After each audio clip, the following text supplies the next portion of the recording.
La mort de Socrate était-elle nécessaire? Cette vidéo ne cherche pas à dire si Socrate était innocent ou coupable. Elle pose une question beaucoup plus dangereuse. Et si sa mort avait été utile? Et si Athènes avait eu raison? Politiquement? Le tabou. On nous a appris que Socrate est mort pour la vérité. Un vieil homme injustement condamné. Une cité aveugle. Mais posons une question que personne n'ose poser. Et si la mort de Socrate avait été nécessaire? Athènes n'était pas une dictature. C'était une démocratie fragile, blessée, traumatisée. Elle sortait de guerres, de trahisons internes, de coups d'État. Et Socrate posait des questions. Socrate ne donnait pas de réponse. Il ne proposait aucun système, aucune solution, aucun plan. Il détruisait les certitudes. Des généraux, des politiciens, des citoyens. Imagine une cité qui doute de tout, au pire moment de son histoire.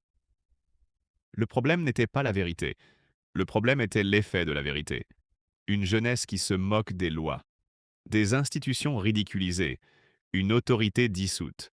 La question politique. Une démocratie peut-elle survivre si plus personne ne croit en rien? Si chaque loi est tournée en dérision? Si chaque dirigeant est publiquement humilié? Socrate ne mentait pas, mais il fragilisait.